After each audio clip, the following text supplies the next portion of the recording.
All right. Good afternoon, everyone. Thank you for all being here. This is Allison Duettmann's talk on technology trees for ambitious futures. Thank you all for being here. Allison is the president and CEO of Foresight Institute, a leading San Francisco research organization founded in 1986 to advance frontier technology for the benefit of life. She directs the Institute's biotechnology, nanotechnology, neurotechnology, and AI fellowships, prizes, and technology trees. She founded existentialhope.com, co-initiated Foresight's AI Safety Grant Program, the Norm Hardy Prize for Computer Security, and the Longevity Prize. She holds an MS in Philosophy and Public Policy from the London School of Economics, focusing on AI safety. Thanks for being here, and Allison, take it away. Thank you. Thanks a lot. Thanks for coming, you all. I'm hoping that this will be quite interactive. I first want to do introductions, but now we have quite a few people here, so we will skip that. But please, whenever I'm not clear about something, just scream it out. Like, this is like a very kind of interactive session. I'm hoping for it not to be boring, and you can help me by that by keeping me on track and making it interesting for you. Yeah, I'm Allison. I obviously did not found Foresight. It, in fact, has been founded before I was born. But since 1986, who here knows about Foresight? Then I can, okay. Who here doesn't? Okay, cool. Then I will keep this super brief. But since 1986, Eric Drexler and Christine Peterson co-founded Foresight with a mission to advance undervalued science and tech for the benefit of life. And so we have different kind of like programs. One is on molecular nanotechnology. That was like since our inception. A really big one since the last 7 years has been longevity biotechnology. Neurotechnology, here we have a focus on brain-computer interfaces and whole brain emulation, computation, space, and existential hope. And in all of these, we have like a relatively similar program. We have AI grants that I think were previously mentioned. We have seminars for people that are interested in that field. We have a fellowship that's now in its 7th year with a few fellows actually here. And then we have a bunch of events. And so we just had an event here actually 2 weeks ago on neurotech, brain-computer interfaces, and whole brain emulation for safe AI. That was at Lighthaven a few weeks ago. I see a few people that were there, also in the audience now. But like the purpose of all of these like grants, fellowships, prizes, and stuff is to really like move the needle forward in areas that are like not really, let's say, palatable for the mainstream, and make them a little bit more ready for tech progress. So we haven't been doing this since yesterday. I think one thing that's really interesting that I want to kind of dig into the talk is like that I often get asked, like, okay, so I don't know, I'm a funder in this space. What projects should I best support in longevity? And I'm like, I don't know, don't ask me. Like, I wish we just had a better roadmap or something for that, where people could come together. Or like people email me all the time, like, you know, I'm like 18 years old, I don't know what to focus on, but I'm really interested in making progress on nanotech. And I'm like, well, I wish we had a better program for this. So we decided to do tech trees, and Foresight has a history in like trying to do some kind of like longer term predictions. I don't know if you can see it well, but this is from an Extropy magazine predictions in 1995, so a long, long time ago, where Eric Drexler, one of our co-founders, Mark Miller, one of our senior fellows, Nick Szabo, who probably many here know from smart contracts, were predicting on the long-term progress of technology. Safe to say, they were quite optimistic. Not all of this has come to fruition with like, I don't know, human level AI in 2010 definitely didn't happen. Mark Miller gave some singularity plus minus estimates for a bunch of these technologies. And then Robin Hanson at our 1999 Foresight gathering set up one of our first prediction markets at least. It looked like that back in the days. And people literally voted by sending checks to our offices. So we had this illegal gambling market going on within the organization for a while. But so for a long time, we've been trying to keep track and map progress in all of our different technology areas. And so we were like, well, prediction markets are awesome, but also how can we like actually like advance progress faster in these areas? So we're like, okay, why not build a tech tree? Like for each of our different technical domains, like that would be really great to have. Who here has played Civ, the game? Okay, well, then you know what a tech tree is. I'm not going to go much into it, but there are other people, you know, for example, Balaji, I know, slightly controversial, but he posted like around a similar time when we were thinking about this, what comes after the VC thesis statements and portfolio pages, the tech tree, a constantly updated open source map of everything you want to build, fund, how it interrelates and what remains to be built, a vision of the definite future that still accommodates uncertainty and creativity, and then a little bit earlier than that, actually, Trent McConney, he wrote this like insane tech tree called Starships and Tokens, where these are all Bitcoin addresses, like the little QR codes on like funding our way from here through UBI, through various different technologies for reshaping the cosmos. And so we're like, okay, this is quite ambitious, and a little bit like not fleshed out, but let's get cracking on this. But there was no tree to actually build this in an open source way. So we started a hackathon, built a tool, and then we hired a bunch of like our fellows to like build tech trees in our different areas. And so the first tech tree looked like this. That was, I think, from 2 years ago. It's pretty convoluted, but that was the software that we kind of homebrewed through this hackathon. This is for longevity, and so you can kind of see like the end goals here in green, and then the different stages. Like here, if you double click on one, it tells you it explains you that stage, why it's important, different companies working on it and stuff. But we're like, well, this is like kind of out there. And then people went really in the weeds on the extracellular matrix. And I was like, well, for a new funder or a new talent like entering the space, how are they possibly going to make sense of it? So we're like, we need something much easier. And then around the same time, luckily, Coordination Network came around and built an AI-enabled kind of like mapping tool. And so we use that. And so I'm going to briefly walk you through one example. And in about 5 minutes or so, I want you guys to tell me which tech trees we should be building here on the fly in areas that you're interested in. But this is already much, much better than the longevity tree that we had before. I hope you can agree on that. Looks a little bit slicker. But in a nutshell, what it does, it maps the basically the long-term challenges, the goals in green, the technologies that we need to kind of surpass to get there in black, the challenges that people could fund or make progress on in orange, and then other positive outcomes that are unrelated to longevity for this tree. And so you have kind of radical life extension here, and then you have whole body replacement, removing aging damage as kind of sub-goals, cybernetic body replacement, regenerative repair pathways, reduce the rate of damage accumulation. And then from there, it kind of goes out. Let's pick a more sci-fi one, whole body replacement. And then it goes out to bioprinting organs and so forth, to capital reprinting as challenges that people should be working on and so forth. And the cool thing is that all of the nodes are clickable. And so it actually explains you the node. Yes. Yeah, the different colors, I guess, briefly glossed over it, but probably too quickly. So we have the long-term goals are in green, the technologies, the capabilities are in black behind that, and the open challenges are in orange behind that, basically. You can do much more fancier stuff, but we want to keep it somewhat simple. But the nice thing is you can click on each of these nodes, and it tells you a little bit a summary of what is this thing, what are the companies working on it, what are labs working on, what are funders that are interested in that specifically cellular reprogramming, in case that's an area that you want to go into. And that was already better than the previous one, but it was still not super digestible for someone who's new. And so the great thing is it has this AI tool. So let's say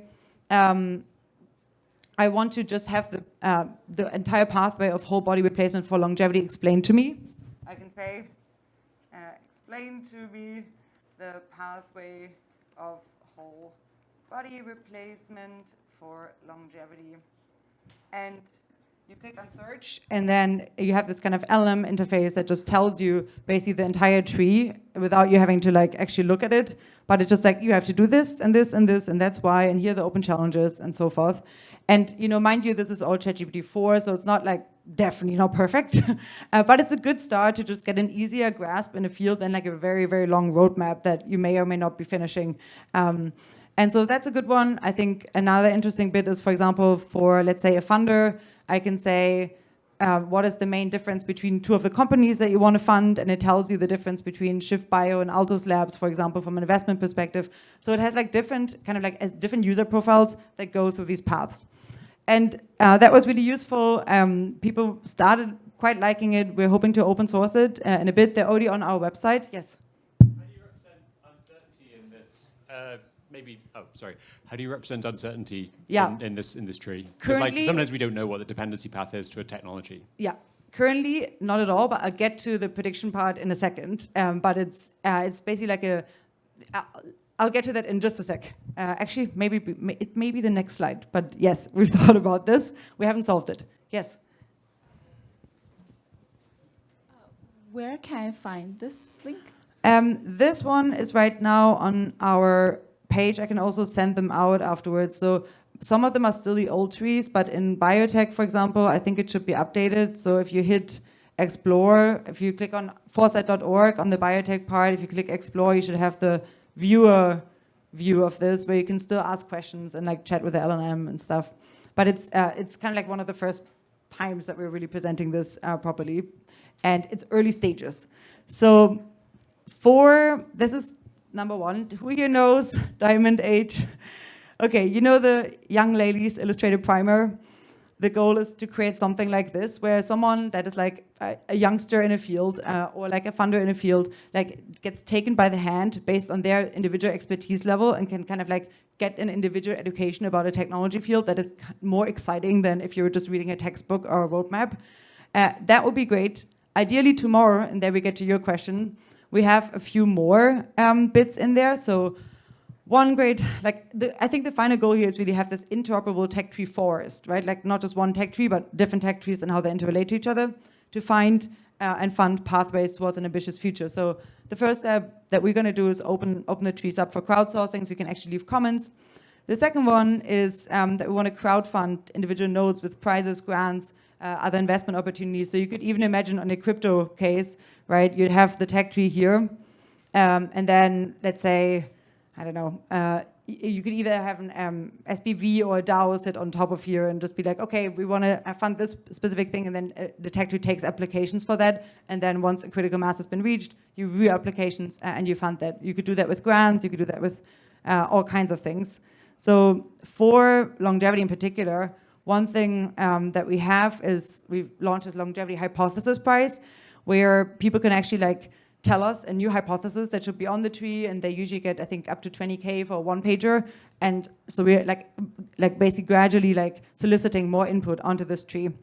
You could also strap in other prizes. There's another prize from the Amaranth Foundation on really like research on individual nodes. And so you could like link to different prizes here. You could pay people based on the progress that they're making in a node. So the tech tree is more like an API that like directs you into different funding sources and ways that you can make progress. To the prediction part, we're really not there yet, but they are building a feature where you can basically where you can predict roughly on the tree. It's going to be a bit clunky at the beginning, but so far what we've done for like the different tech areas that we have, for example, I started a bunch of manifold questions and I just link out from the tree to manifold questions. That's the best we can do right now. I think the new feature will be available in like a few months, hopefully, and so you can actually have different people logging their probabilities on different paths here.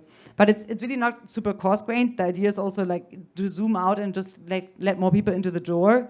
But you can ask all kinds of questions. And what we want to do show people is that basically by linking to, like, let's say the longevity hashtag or manifold, people can like log more predictions that we can then integrate into the tree as well at various different points. So if you upload a question under the hashtag longevity or manifold, gradually we're starting to integrate them where it makes sense on the tree. So people can kind of like link out to manifold to answer specific questions. But it's clunky. We're not there yet, but we're trying to make progress.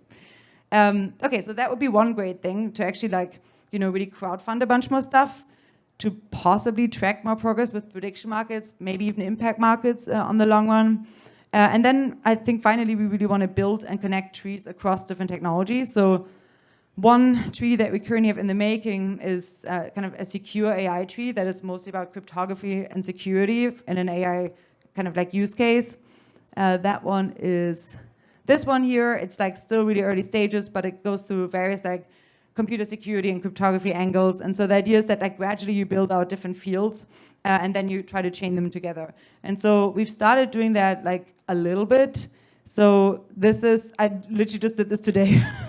So excuse me, it's not amazing yet, but what we want to do for our organization is have this kind of like tech tree forest. So you have like the different technologies that we focus on: AI, biotech, neurotech, nanotech, space tech. You have like various like not so good paths like AGI ruin, biorisk, suffering risks from neurotech, grey goo from nanotech, space tech, grabby aliens or space war. But then you also have like positive applications in there. Like longevity, escape velocity, chronics, ubiquitous mental health, EMS, BCI, AI interfaces, and so forth. And then it links you to like a sci-fi future that we all know from the books we love, like longevity, escape velocity. Maybe you have a Fable of the Dragon Tyrant future and so forth. So we're trying to make it a bit more fun, that people have like a little bit more of an existential hope perspective on these fields. But the idea is that whenever you actually click on one of these meta nodes, it actually like opens up into like the tech tree, for example, the longevity tech tree that I just showed you. Now that's one use case in which we're trying to kind of keep track of our different areas and how they interrelate. But you guys are all working in various fields. This doesn't have to be a technical tech tree about a specific technology, but it can be about anything that you guys want to make progress on within your research or like generally build an ecosystem. And so I want to know a little bit from you guys what trees you'd like to build. I mean, I'm happy to take any questions, but another thing we could do is actually build a few. It doesn't take very long. It's really quite fast. We can just create a node and have the AI kind of build us out the tech tree. It's probably going to be quite wrong, but then you can come in, you have like peer reviewers come in, and eventually like more folks coming in. So it's really like quite fast to build a tree like that. And so maybe we'll do a round of questions in case you have some, and then I want to know from you, just shout out like a field that you want to map, and we see how good the AI can map it on the fly. Okay, well, that's my talk. Now let's move to the more interactive part. Yeah, go for it. I was just wondering what you use for front end and back end for building the systems, like the trees. Yeah, that is a tool called Coordination Network. I'm not super familiar with the tool, but it's basically Martin, who has built us this tool. If you're more interested, and I'll get to that in the finishing slides, but if you're interested basically in this tool and in various use cases of it, go to www.coordination.network. And there's various different use cases. So for example, here, we're just one use case with road mapping and tech trees. Then there's like different DAOs that are using it for rapid evidence collection. There is like Cerebrum DAO that is using it to source researchers. Molecule is using it to actually review and draft proposals. So there's various use cases apart from the tech tree, and Martin would be a much better person to answer that query. And they were fantastic. They basically built this kind of like in-house for our use case, and now they're building it for other various research cohorts as well. So they're really, really great. Yeah. Oh, sorry, Dan. Yeah. I think, so I played a lot of Civilization, and one of the things I think that the tech tree is sort of wrong about is that there's a lot of branches of the tech tree which just don't go anywhere, right, in science. Like a lot of branches don't like lead to innovation. Like you go the wrong way. And it might be interesting to try and do a tech tree for like a current technology and then try and map like all the wrong turns that everyone took, you know? So you kind of go and do a history of science project and say, well, here's all the branches of the tree. Everyone thought this branch looked really promising, and actually it just kind of fell into a black hole. And you know, like there's lots of stuff in history which was like that. Because I sort of worry about this as a planning tool, that it sort of looks too kind of, you know, a tech tree is a very satisfying thing because you're like kind of, oh, do A, B, C, D, E, and then okay, now we all have body replacing biotech, you know. But like the reason we don't have that is because we don't know how to get there. Like we don't know the route that will be successful. Anyway, so that's, you know, just to be a jerk. That's more a comment than a question. So, but have you thought about kind of retrospectively, like using this as a tool for kind of understanding how science is sort of shaped, is my question. We haven't done it retrospectively yet, but we could try one in a bit and just see for a field, you know, like that you think we've solved, you know, like what the tool would have set. Well, I guess it now has the hindsight bias, I guess. But yeah, so if you name me a field, we can try to get someone on it. But it will be difficult because you have hindsight bias already, and you could probably log like through Google which papers were going wild at what particular time, which projects got a lot of funding. Yeah, it's hard because like you forget, right? Yeah. It raises the wrong terms somehow, and it's not like the people with the wrong terms are like, yep, that was me. No one wants to talk about their failures. It's very difficult. Like technology doesn't work that way. Yeah. I mean, like fancier stuff.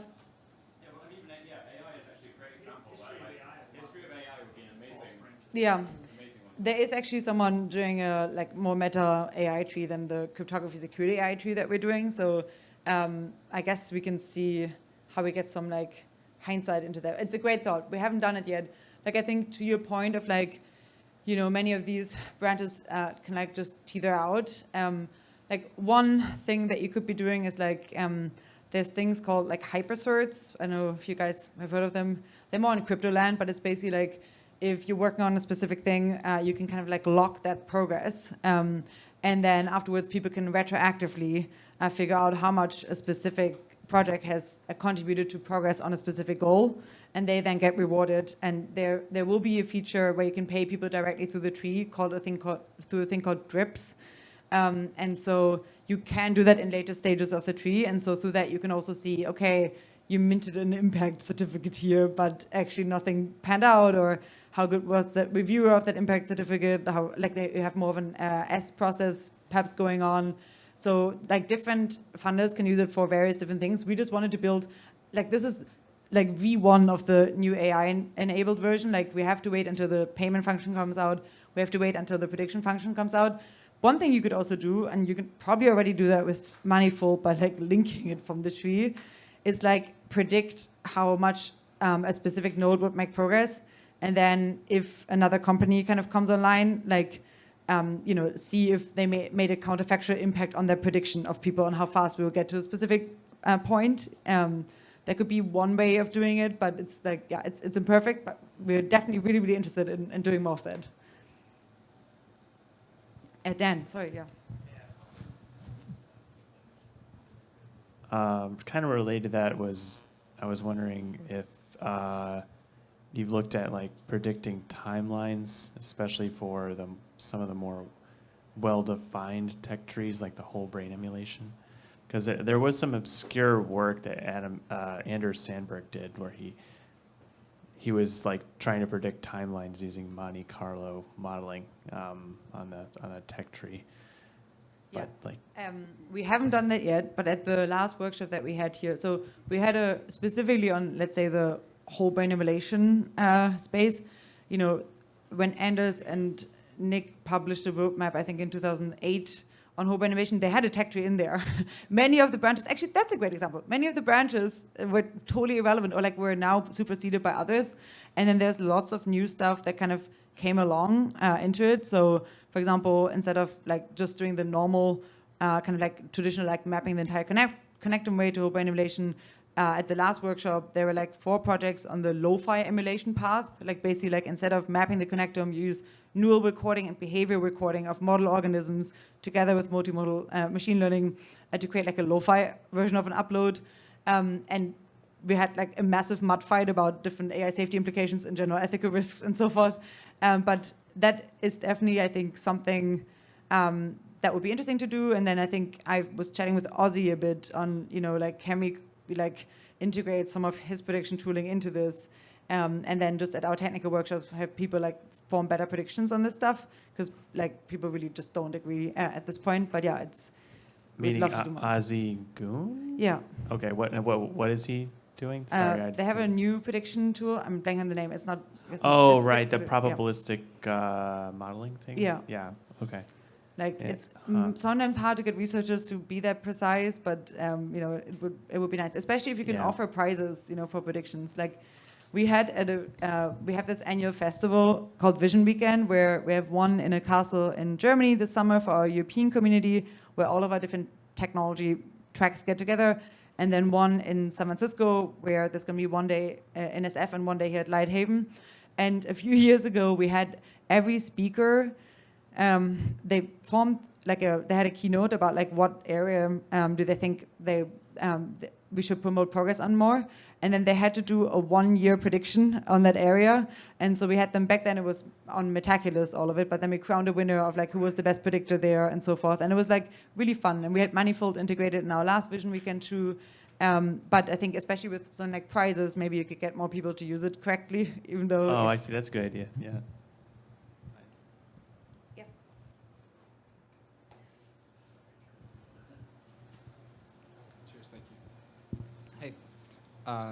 So I can imagine a world where many of the technologies that you're talking about, the late game, end game technologies, if you will, that we're all striving towards, would have a lot of overlap with each other. It's not so hard to imagine that energy mass converters or something could be used to jump several steps in many different trees. Is there any way that you're controlling for technologies which might need to be standardized across all of these different uses, so you're not duplicating work, duplicating funding sources, and basically making sure it's all coherent?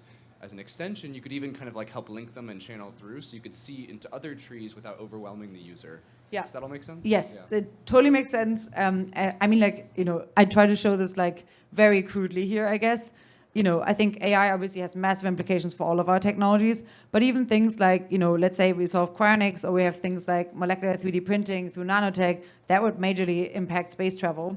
And so it's not like we're currently like, there's not like a good way to cross-reference that yet, because they're still building out this tool. The tool is super new, but ideally, basically, like if one node changes, it's interoperable, so it changes across different trees. So for example, you may have, there's a bunch of applications, for example, even in the molecular machine space for longevity that are really relevant. And so if you have that as a component and that changes, that should propagate through the longevity tree as well. So it's definitely not something we have yet, but it's definitely something we would like to build once we've built the first iterations of the tech tree and then chain them together. Yeah, totally cool. And understood. Just to clarify, it goes across different tabs. So for example, like different trees, not just like propagating down the one you have open right now, right? Yeah, so Yeah, the idea is that like all of these open up into different trees. So for example, this one, like currently I literally still have to click on it, but when they are interoperable, by clicking on this node, it literally links you to the biotech tree.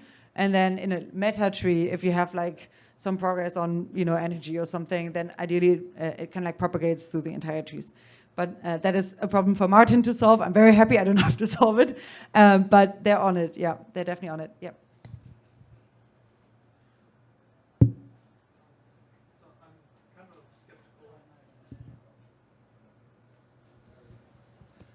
I'm kind of skeptical about whether tech trees are an accurate model for how technology is actually developed. So I wanted to ask about, for example, maybe if you have a certain tech tree and zoom in, you might lose the modularity and you might find that there are edges going all over the place.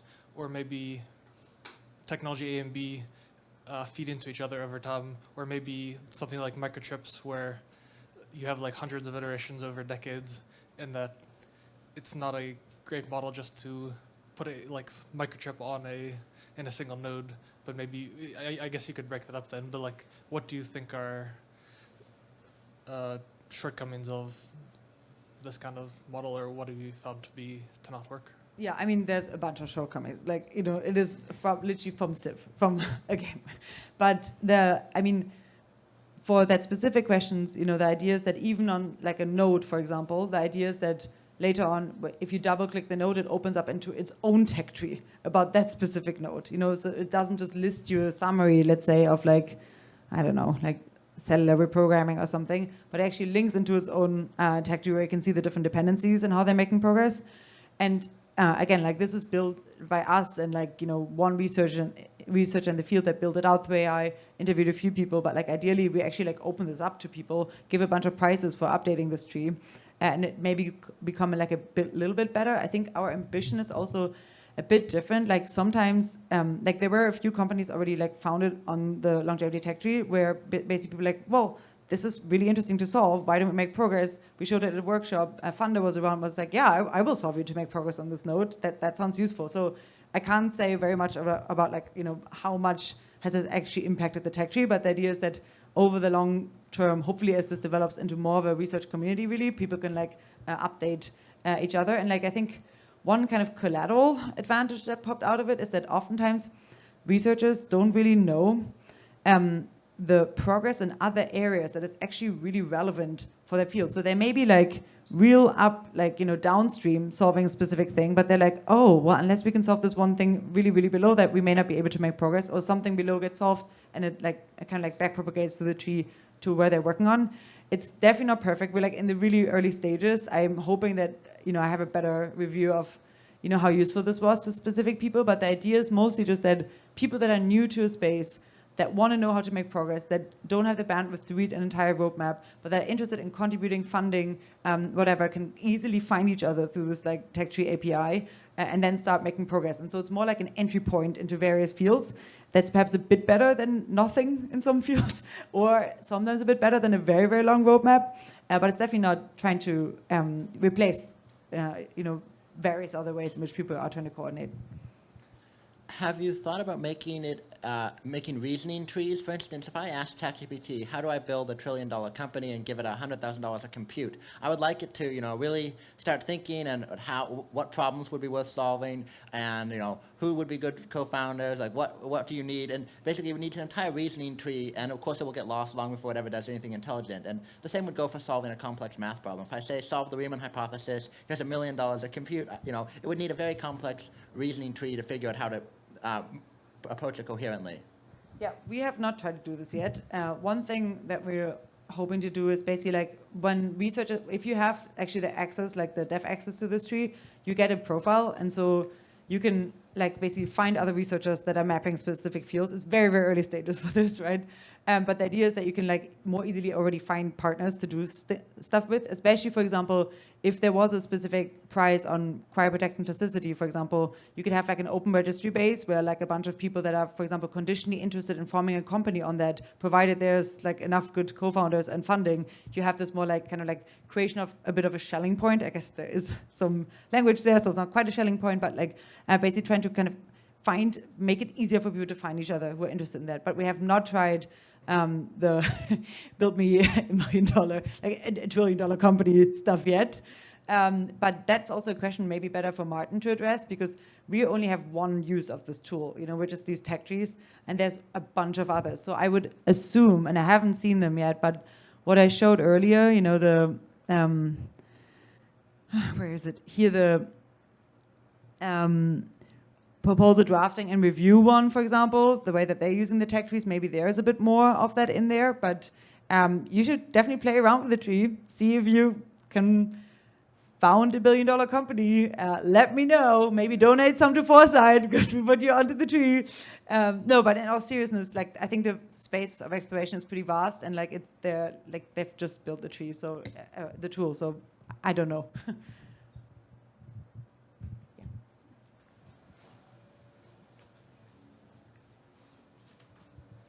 Hi, this is really interesting. Have you considered like a micro stakes version of this to validate whether or not having a tech tree would create the right incentives to create those Schelling points, or what you'll call them?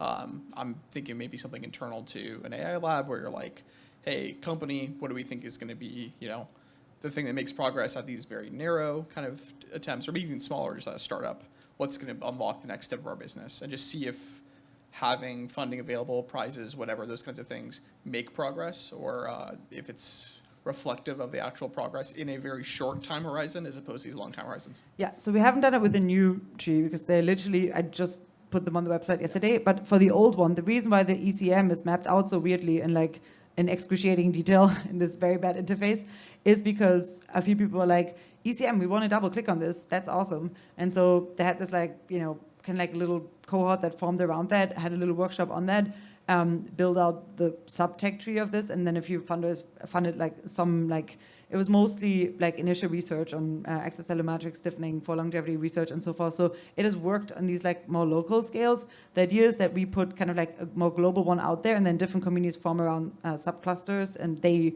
probably know better like how to actually distribute like rewards and incentives within the cluster, but at least we can like map them, give them a space to do this in, and then hopefully they build the tree out further. Not this one, but the new one. And what was the outcome of that, of the smaller scale after it was mapped out? Like, can you talk a little bit more about the outcome in terms of funding and progress within that subset? Yeah, I only know that a few people kind of chipped in private money for this. Like they have longevity companies that are focused on something different, but they're really interested in the ECM space. There is some work on the ECM done, but it's still like a very undervalued area within longevity. So they just like pulled in like personal money and like gave a few grants to people that were making progress on this. And now that may actually be integrated into like a much larger prize round that I can't speak to yet. Yeah, so some progress was made. Okay, maybe one more question or something, and then we can start to see if you want to build a few. Hi. Could you talk a bit more about the like relation that the edges on this tech tree are supposed to represent. I'm looking at some of the examples, and like for example, on I think this tech tree, you have some different approaches to radical life extension that are all feeding into the radical life extension node. And then on like the higher level one, you have like AI, which is feeding into like a bunch of other different tech trees.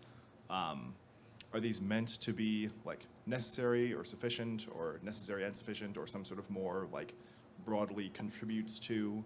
I'm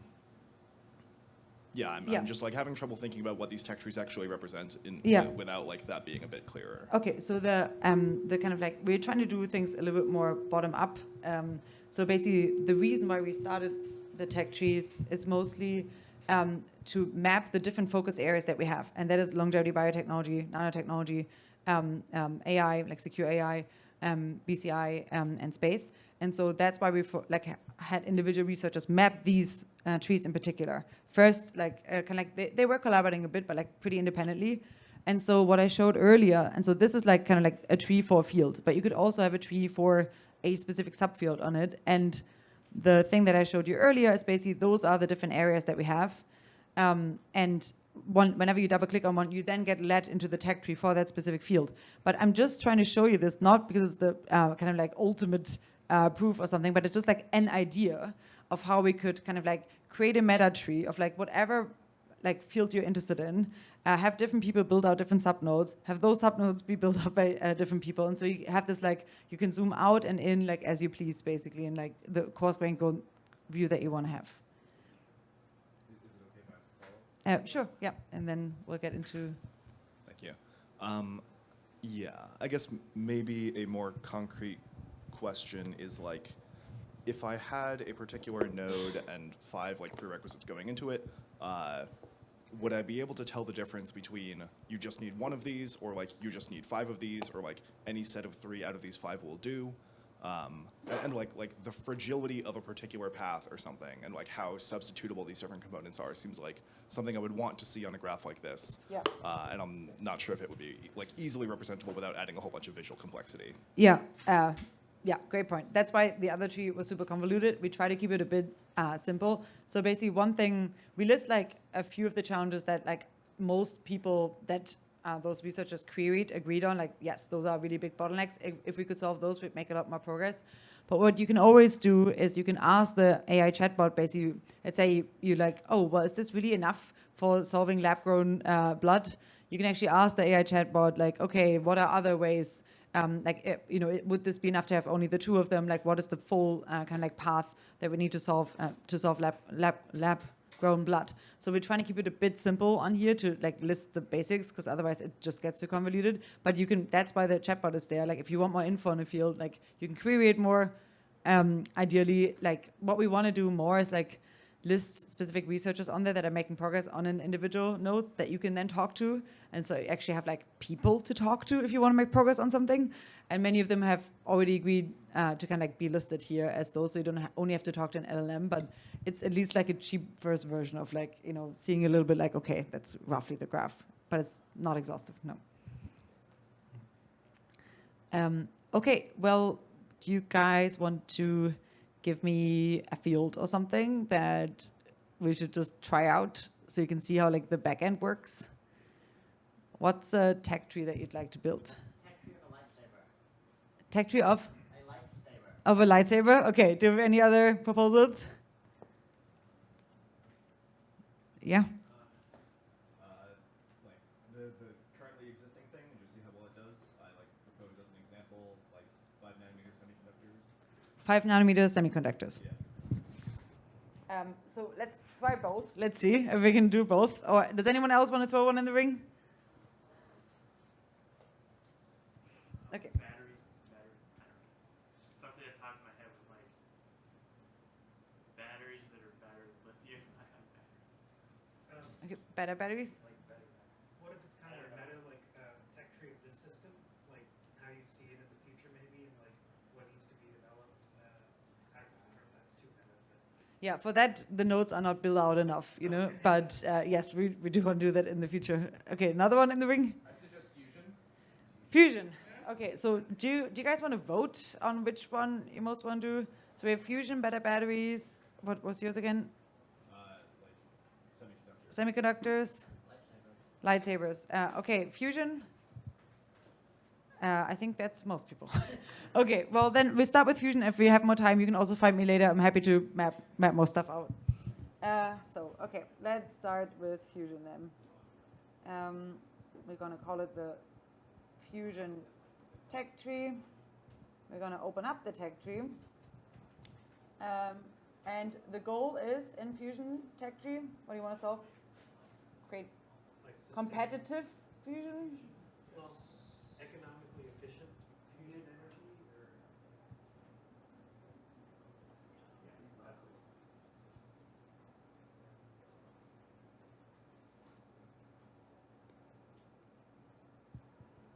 Great.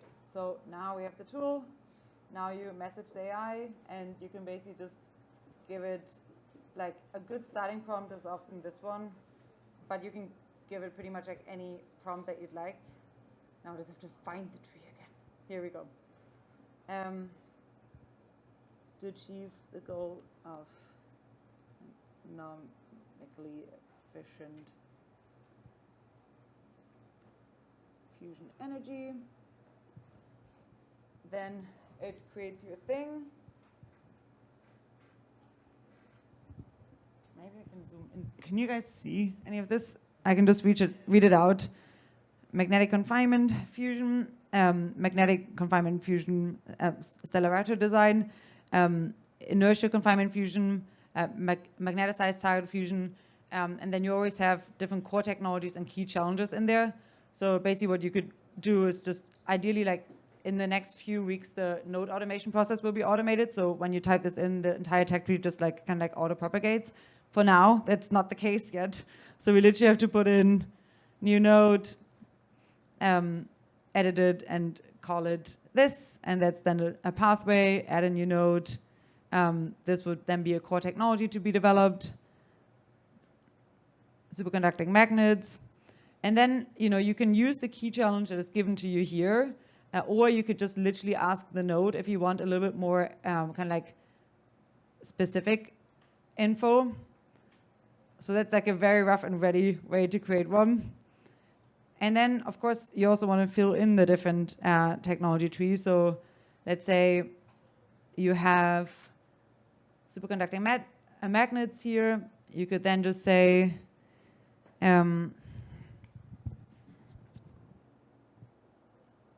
please summarize the relevance of superconducting magnets for fusion technology. Listing, let's say 10 companies and labs working on making progress.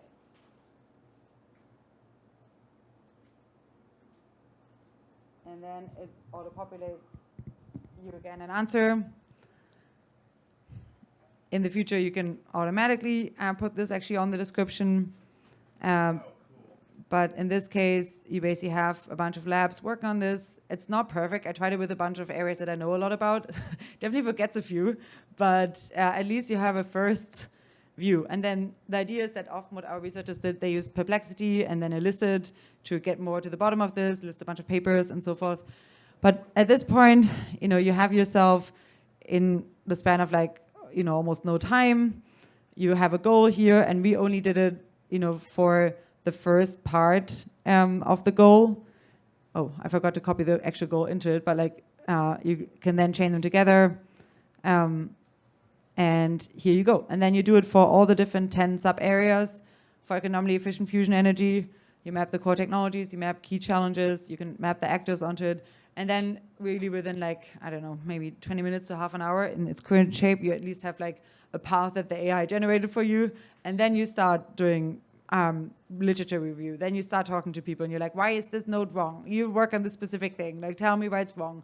Which of the labs are missing and so forth. So this is like, one tree, and then eventually it like auto-populates by having a lot more in there, basically. that's one example. I guess I can map the entire one out here. Like if you remember, like we had the goal of economically efficient fusion energy, and this was one of the 10 kind of like sub-goals that we need to make progress on. And for each of them, you then have a core technology and a key challenge. Then you can also ask it, how do they interrelate with each other? What comes first, and so forth. But that's a very, very first step. I'm not going to bore you to go through all of the different steps now, unless you want me to. But shall we do the lightsaber, just for shits and giggles? Okay, let's see.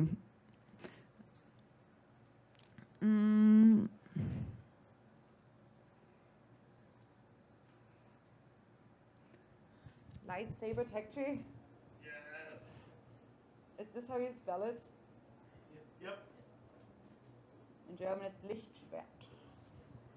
So, all right. So we get into the lightsaber tech tree. Sorry, what is it in German? Lichtschwert.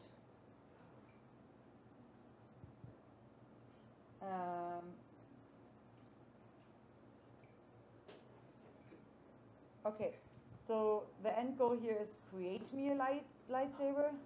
How do I create a lightsaber? Real functioning lightsaber. Huh? A real functioning lightsaber.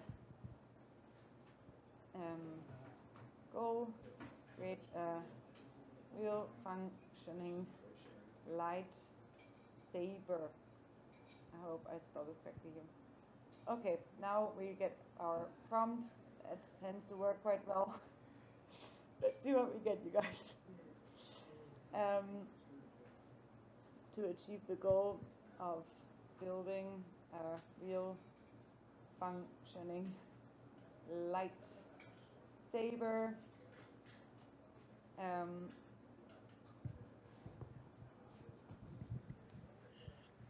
you have a plasma-based lightsaber and a laser-based lightsaber, a tungsten-based photo saber, a magnetic plasma torch, I don't know if that classifies, a particle beam saber, very doable, a superconductor-based lightsaber, an electrolaser ionizing pathway, an ultrasonic blade, a hybrid plasma laser system, nanotechnology edge blade, of course, there we have the nanotech tree, crucial enabling technology. And then, you know, the idea is that you basically copy this stuff. This works way better than I would have expected. It's surprising sometimes. Look, guys, it's not perfect, you know, but it's at least if you just are trying to brainstorm, it gives you some ideas, and you can list core technologies here, and then you basically.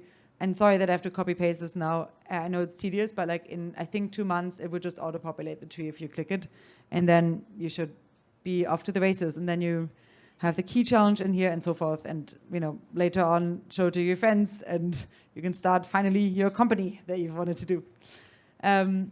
Okay, this is I guess how to do the lightsaber. Your website is foresight.ai. Foresight.org. So we've existed, since 1986. It's quite overwhelming. So we have these different focus areas, and each of them we have prizes, fellowships, grants. So we usually like fund and support people working in these spaces. The tech trees is mostly for us to keep track of the different fields, and when people come new to the space, of like how we can possibly orient them. But yeah, if you're interested, we have a bunch of technical workshops. There's like, we do 6 per year. The last one was the BCI one here. Then we had one on cryptography, security, AI before. And then we have the fellowship where the applications are closing, I guess, in July. We have the AI safety grant where some people, I guess not in this room anymore, we funded. And so it's more like kind of growing different ecosystems in like undervalued areas. And the tech trees are more like trying to kind of keep track of them. And yeah, I guess if you're interested in coming, we do have the vision weekends that are happening really soon. The one here is going to be quite fun. I don't know if any one of you is in Europe, but they usually where like all of the different technical fields get together and just like discuss the progress that they made, how we can advance progress, different tech teams get compared. So if you're in Europe this summer at all, this one will be at a castle in Germany, and we have, I don't know, what do we have? Anders Sandberg, like, Andrew Critch, Katalin Mitterlud, Eric Drexler, Davidat, and a few coming, Jan Tallinn. And then at the one here in San Francisco in December, that is going to be, a lot of people basically, but from all different science and tech areas basically, to just compare progress across different domains. Yeah, so if you want to join that, there are subsidized tickets, applications basically, and they're $100 basically for the whole weekend. And that's about it, you guys. If you're interested, I guess I should say, if you're interested in learning more about any of this, feel free to email me. If you're interested in mapping out a specific subfield, if you're more interested in the interoperability and so forth, I can direct you to Martin. If you're interested in funding specific seed challenges, so we can actually try a subcomponent out, also please message me. And yeah, it was really nice to meet you guys. And I'm giving office hours, I think, starting in a second outside for those who still want more. But yeah, thanks. I hope you had a really great festival.